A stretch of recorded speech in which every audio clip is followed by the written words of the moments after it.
All footage of the Game Boy games in this video is property of Star Mario 12 and Spectre227. Links to both of their channels are in the description. Some may say that Crash Bandicoot and the Wrath of Cortex is a good game. And some may say that they enjoy competitive puking. So, Wrath was not a very good game. I think we're all aware of that by now. So, when the next Crash game was on Game Boy, we didn't get our hopes up very well. But who knows? Maybe this game could have some untapped potential, and okay, let's stop softening this up and review it already.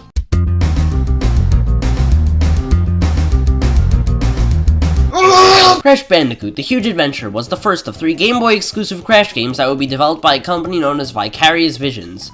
Yes, I understand they made a GBA port of Crash Nitro Kart, and no, I don't care. So the story of this game is that Cortex has created a new device called the Planet Minimizer, which he uses to shrink the Earth down to the size of a grapefruit. Interesting thing, actually doing so would create a black hole. A black hole is formed when the entire mass of an object is collapsed into a certain amount of space known as the Schwarzschild radius. Its density would become so great that its gravitational pull would become so great that not even light could escape it. So technically, if Cortex were to shrink the Earth, then he would create a black hole, and as you can imagine, the story of this game is practically non-existent. So why the fuck am I explaining it? I have no idea. The Huge Adventure is a bit of a difficult game to critique.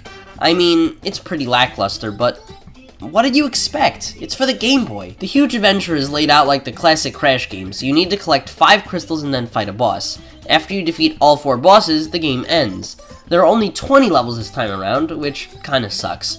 The levels this time are entirely 2D, with a few exceptions. See, this is pretty odd. Wasn't the whole gimmick with Crash that he was a 3D Mario? Well, not this Mario, but this Mario? Doesn't removing the 3D element kinda ruin that? I guess I'm nitpicking. After all, it's a fucking Game Boy game. However, I am allowed to complain about the controls of this game. They feel particularly stiff and awkward. It feels like there's a very slight delay in your jumps, and in a platform game that does not help. A lot of the time I felt like my deaths were cheap. You can't really tell because I had to use someone else's footage. Yes, sadly I cannot record Game Boy games, you'll just have to take my word for it. The levels of this game do not feel designed well at all. Now, this is partly due to the fact that the game's on Game Boy, but the screen does not feel zoomed out enough. There are a lot of times in this game where you get hit by something that you wouldn't have had time to react to, or times where you would make a leap of faith downwards expecting to land on a platform only to fall to your death. It's incredibly annoying. Once in the final level, I kept dying on one spot because I couldn't land on the platform below me. Every time I tried to land, I would overshoot or undershoot the jump. I lost 10 lives on one spot. Outside of the bad level design, the levels feel, for the most part, bland. Pretty much every level is just a reskin of a Crash 2 or 3 level. Another problem with this game are its bosses. To call them shitty would be an understatement. Every boss's pattern is incredibly predictable. It doesn't take much thought to defeat them at all. Even the final boss manages to be pretty pathetic, and wait a minute. Isn't Crash supposed to be super small? Then why are him and Cortex the same size in this fight? Attention everybody, I'd like to propose a toast to continuity errors. Upon beating each boss, you gain a new power. This time you only get 4. You get the Super Body Slam, which is literally pointless, the Double Jump, which will save your life, the Super Spin, which feels unresponsive at times, and the Super Dash, which lets you run faster. This game features the return of gems and relics. The gems in this game are incredibly tedious to deal with, as each level contains a ridiculous amount of boxes. It's a bit difficult to explain, but breaking boxes in this game doesn't come as smooth or satisfying. Boxes feel almost like they're resistant to your spin. You can't spin through a group of boxes as your spin can only break about 2 boxes at a time. This makes getting gems incredibly annoying. Not only that, but the bonus rounds in this game are so obnoxious. They remind me less of a platforming game and more of a puzzle game. Even if you know how to get the gem, it can still be a pain because of the irritating control. Relics also feel tedious. You can't seamlessly break through boxes like you would in Warped, but even if you could, they still feel out of place. I said it in my Warped review and I'll say it again. The classic Crash formula does not work when you have a clock over your head. Levels in this game don't feel like they were designed to compensate for the additional challenge. Either design your game like Donkey Kong Country so that it can be played as fast as possible, or don't include the goddamn relics. You can't do one without the other. You can't fucking cherry pick. It's not a fair challenge. It doesn't feel fun or exciting. It's monotonous and out of place, and it sucks so much fucking fun out of the finished product. You can't tell me to ignore them either, because they take up a third of the fucking game and are required for the true ending. Of course, with Warped, the other 2/3 were pretty entertaining. Some of the vehicles are fun and so are the levels. This game lacks that. Of course, it's quite not as terrible as the Wrath of Cortex, but it's pretty weak. As for the graphics, they look pretty abysmal. I can't complain too much because it is just a Game Boy game, but practically all of the assets are just scaled down versions of the PS1 models. Certain elements of this game actually look very nice. The walls on the polar bear level stand out to me in particular, but most of the levels look fake and lifeless. You've also probably noticed at this point that most of the music I've been using isn't from the game, and that's because the music in this game sucks. All of the songs in this game are just filtered down versions of the classic themes. The filtered down music in this game feels bland and annoying, especially on the future levels. Also, they fucked up on the boss themes. Like, they legitimately played the wrong theme for the first 3 bosses. Now, I understand that this game isn't one that's really supposed to be compared to the classics because, well, it's on the fucking Game Boy, but it doesn't feel well designed in the slightest. The level design is bland, the music sucks, the bosses are terrible, and the controls are awkward. If you're looking for a casual game to kill time, then I guess you can like this game. But if you're looking for a Game Boy Crash game, I would skip this one. I would instead go for this game's sequel, Crash Bandicoot 2 Entranced. Not to be confused with Crash Bandicoot 2 Cortex Strikes Back. Yeah, I don't know what the 2 is doing there. I would consider Entranced a huge improvement over its predecessor, but as a standalone title, it's roughly mediocre. One interesting note of Entranced is that its story is actually pretty interesting. Not necessarily good, just interesting. Oh, come on. Crash games never had good stories. Nobody played Crash Bandicoot for its story, so stop complaining that Titans suck. Entrance is an interesting little gem, as it offers many new things, some of which I like and others I can do without. The story is that Uka Uka is sick of Cortex failing, so has instead hired Trippy to take care of Crash. No, I'm not kidding. Cortex isn't even in this game. In fact, this is the only Crash game that doesn't have Cortex in it. But that's not the real— Shut up! Trippy has created an assistant to help in capturing Crash named Entrance. Entrance caught Coco and Crunch and made them evil. Entrance then tried to capture Crash, but Aku Aku was able to pull Crash out in time. Thus, a malfunction occurred, and instead they ended up with a fake Crash. This is actually pretty cool, as it's the first time fake Crash is involved in the story. See, fake Crash existed in Warped and CTR as an Easter egg. In Warped, he would show up in certain levels after you got 100%, and in CTR, he was a playable character that you could unlock for getting all the purple tokens. Probably this game's biggest strength is the fact that it tries a lot of new things, some of which don't work, but one of which I fucking love. But we'll get on with that later. Crash, right off the bat, already has some moves from the Huge Adventure. He doesn't need to unlock the double jump or the super body slam, which is nice. However, this game still runs on the Huge Adventure's engine. Levels this time are instead divided on a map, which is interesting. It's not a straight map though, it branches into 2 different paths. It's more or less just an aesthetic change, it's practically the same thing as the Warp Room. The levels of this game are an interesting topic. If we're to compare the Huge Adventure and Entrance, there becomes a debate of quantity versus quality. On one hand, the Huge Adventure had more non-vehicle level types, but on the other, the Entrance levels are far superior in design, and the variety between vehicles is greater in Entrance. Levels this time feel like they have more in them. They don't feel as bland as the Huge Adventures, and they aren't all carbon copies of Crash 2 and 3's.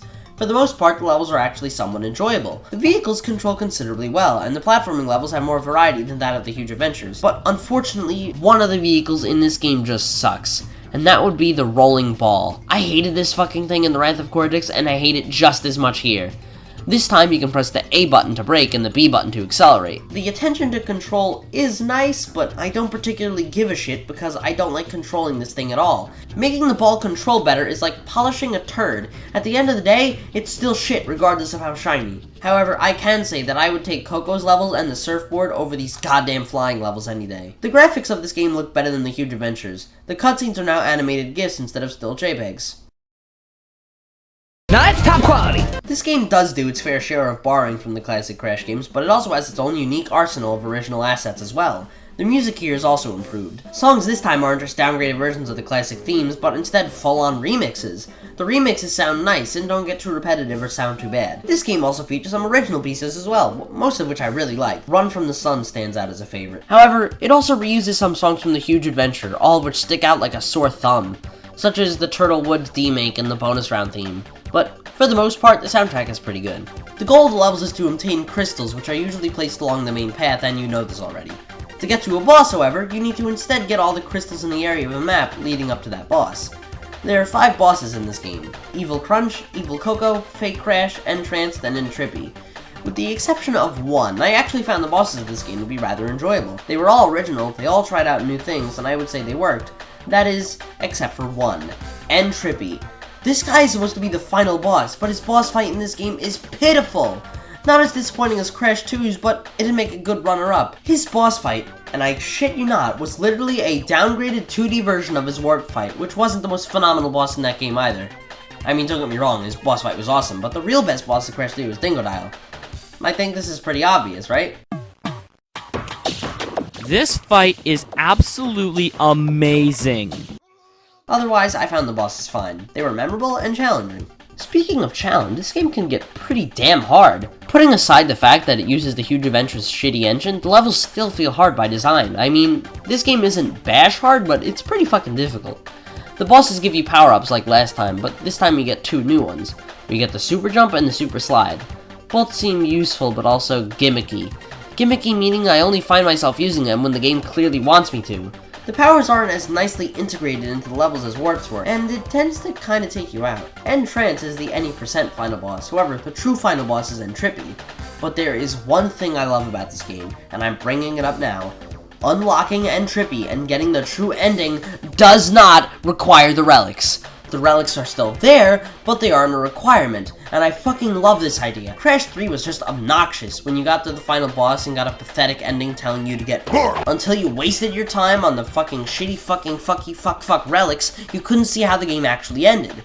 Entrance true ending can be accessed without getting a single relic. Praise the Lord, everybody, listen. The relics are there for the completionists, not mandated for people who just want to play the damn game. However, there is another way to get to Entrippy. This game introduces a new collectible named Gem Shards. Yes, gems are still here, but now we also have Gem Shards. Broken pieces of the gems that when collected allow you to unlock a gem associated with that color. After you get all 12 shards and all 3 gems, you get to fight Entrippy. If there is one trait of this game that I can mandate all future installments follow, it is this. Don't make the shitty relics a requirement. Relics?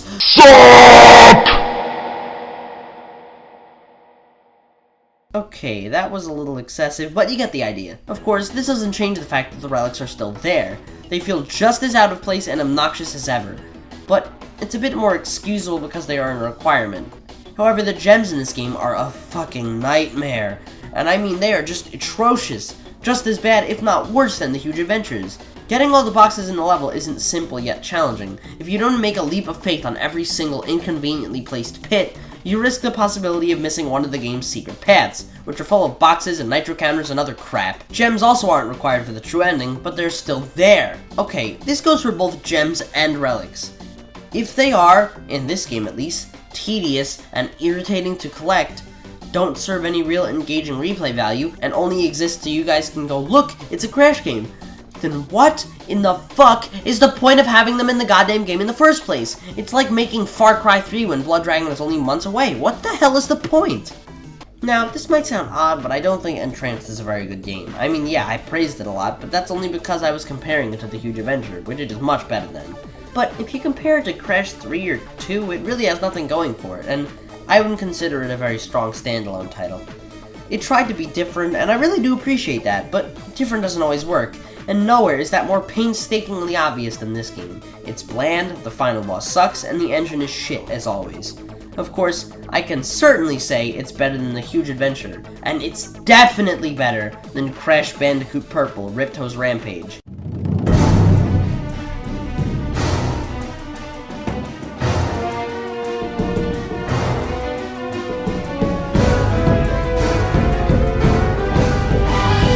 Fuck this game. Fuck this fucking fuck game. I hate this game. Now, before we begin, let me give you a little backstory. We then learn more about Uka Uka's backstory. God, I say that weird. So, while Crash 3 was in production, a game developer named Insomniac started developing a 3D platform game, where the focus was not the design of the characters and the environments, but rather the interaction with them. The game would be a collectathon platformer, and would also be my favorite game of all time.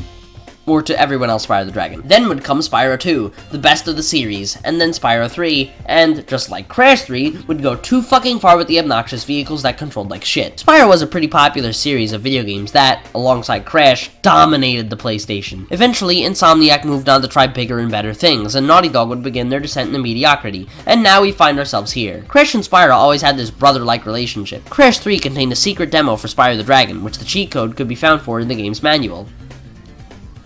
Spyro 2 and CTR shared promotion, and so did Spyro 3 and Crash Bash. Eventually, with the two games splitting up, they could no longer feature demos of each other. However, they still promoted each other on the back of their game's manuals, so I guess that's something? Eventually, with the creation of 2 Crash Game Boy games and also 2 Spyro Game Boy games, Universal and Vicarious Visions decided that they would make a 3rd Game Boy game by cross-promotion. Crash and Spyro would meet for the first time, and it was a head-on collision. And the thing is, they tried to pull an early Skylanders. If you bought one, you were encouraged to buy them. Vicarious Visions was given the wheel, and they steered the ship straight into the fucking ground with Spyro Orange, the Cortex Conspiracy, and Crash Purple, Ripto's Rampage. Not to be confused with Spyro 2, Ripto's Rage, a game that is much better and one that you should probably play instead. Before you ask, no, as of right now, I do not have plans to review Spyro Orange. I have never played it, but pretty much everything I hear about it tells me that it's a lot worse than Crash Purple, so I'm just going to make the blind assumption that it's pretty similar to this game. I may consider reviewing it when I cover the Spyro games, but only time will tell, I guess. The advertisements made this game sound so awesome. It was Crash vs. Spyro, and I'm pretty sure we all thought the same thing. Spyro would win. I mean, come on, right? I mean, it's Spyro! He's a fucking dragon! Crash is busy riding in a poorly controlled motorcycle, and Spyro is flying and taking down fucking planes and trains by the second! Anyway, now on paper this game sounds pretty damn awesome, but you have to remember that it's on the Game Boy. Hey, you know what'd be cool? A game where you have to play as Crash and Spyro to work together. You would need to use Spyro's abilities like the Head Bash or Crash's Double Jump to reach areas that the other couldn't. Wouldn't that be awesome? Really? Well, tough shit, son. This is a minigame collection. That's right, a minigame collection. Are they at least good minigames? Nope. Are they at least Spyro or Crash related? Don't get too optimistic, son. The minigames in this are absolute bullshit. The story of this game is next to non-existent and is one of the only Spyro-y things about this whole shitfest. The story is, Cortex and Ripto are working together. What? Okay, when in the hell did Ripto gain the ability to come back from the dead unscathed? He fucking melts in lava at the end of Spyro 2, but here he is with Cortex. Didn't Uka Uka get rid of Cortex? He was sick of Cortex's failure in the huge adventure, so he hired Intrippy. So why is Cortex here? Speaking of Uka Uka, where the hell is he? He's nowhere to be seen. You'd think if Cortex managed to find an adversary that can come back from the dead, that Uka Uka would get his hopes up a little bit. As awesome as Cortex is, he can't resurrect from the fucking dead. The story of this game, as you can imagine, isn't very important. One of the problems with this game is that it's a Crash and Spyro crossover that doesn't remotely feel like Spyro or Crash. The gameplay resembles absolutely nothing like Spyro. The only thing about this game that's Spyro-y are the characters. You've got your classic Spyro lineup here. We've got Spyro, Sparks, Moneybags, Hunter, Bianca, Agent 9, Sergeant Bird, the Professor, and Blanky. Who the fuck is Blanky? The game is laid out on a map, which sucks. We need to locate minigames on the map, which is a fucking chore with this game. The maps are all huge, and the portals are all hidden in the most inconvenient places in the entire goddamn game. This game features a variety of minigames, all of which suck! You access minigames by portals in the map. You can open these portals with Wampa Fruit. Wampa Fruit now acts as a form of currency. It no longer tallies up your lives like it did in the other Crash games, because in this game you have an infinite number of lives. Upon death, you lose all the Wampa Fruit you collected in the area. However, you aren't really going to need to worry a whole lot, because the platforming in this game is pathetically easy, and not the focus at all. All the focus went into making these shitty minigames. Okay, what are the minigames like? Well, the minigames are boring, vapid, and lifeless wastes of time. They're not fun like bashes, they're less like minigames and more like mini-minigames, just like Pong. Plus, the ideas behind these minigames are just so odd. See, when you list off the minigames in Bash, you can kind of get a feel of what type of game it is, but with Crash Purple, you have no idea. See, with Bash, you get to throw crates at your opponents, shoot each other through tanks, or play 4-player Pong. Now, in the case of Crash Purple, you get to fly in a jetpack. Alright, that's fine. Ride around on a polar bear. No, whatever. Fly in a bat and shoot a bazooka at other bats and guys with jetpacks. Okay. Swim down a river? I already did that in Crash 2. Shoot sheep in the face with a fucking bazooka? What the hell? The minigames don't feel polished or fun. They're sloppy and rushed. The challenge doesn't come from the design of the minigames or from the difficulty of controlling them. Its minigames are about as bland as they look. Yeah, this footage you're seeing? This is the entire fucking game. The tank and ballistics minigame from Crash Bash make a return. The ballistics minigame is a shortened down version where you're not penalized for getting balls in your goal, and the tank's controls are fucking atrocious. Your goal is to collect crystals. You retrieve crystals by completing minigames. Certain minigames contain boxes. By breaking all of them, you get a gem. The gems are a huge waste of time and a monotonous chore. The world is divided by 4 maps, each of which you unlock by collecting 5 crystals in the area, and then you fight a boss. The bosses this time around are Spyro, Tiny Tiger, Nina Cortex, Okay, and Ripto. All the bosses are pathetically easy and don't require an ounce of skill to complete. That is, except for Ripto. Ripto was fucking hard, but not because he was designed hard, but because I had no idea what the fuck I was supposed to be doing. What you're supposed to do is avoid shooting these transparent monsters and instead shoot these opaque ones. Doing so will make Ripto vulnerable, after which you hit him with your bazooka. Do this 3 times and it ends. For the first 20 minutes, I had no clue what the fuck was going on. As soon as I found out, I breezed through it, and... Wait a second. Is that Gulp? What the hell? I killed you, and I killed you! Why are you coming back from the dead? But guess what? This isn't even the final boss. The true final boss can only be accessed after you gain all 20 gems, and I honestly don't give enough of a flying fuck about this game to care. But guess what? That's not even the worst part. Let me explain to you what is. Now, you have to use your Wampa Fruit to unlock gates and portals to access minigames, but guess what else you have to use your fruit on? Trading cards.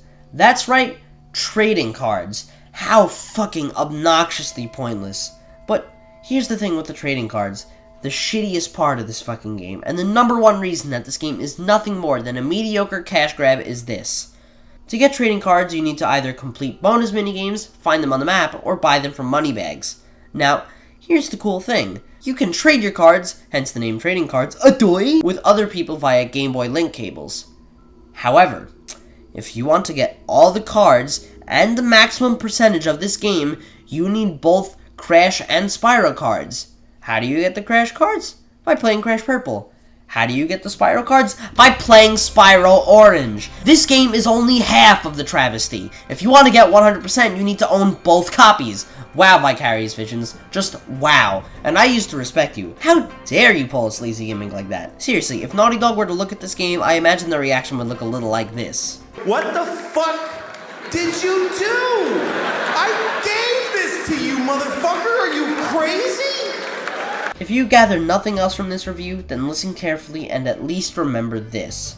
Avoid this game like the fucking plague. It's a badly designed, badly executed cash grab that shits on 2 franchises at once. I'm Razor Fist. God fucking speed. If you're really desperate for a Crash Game Boy game, I'd go for Entranced. At least to try something new. I wouldn't recommend The Huge Adventure, and I definitely wouldn't recommend Crash Purple. Well, anyway, tune in next time to see what happens when Vicarious Visions upgrades from diapers to pull-ups when I review Crash Nitro Kart.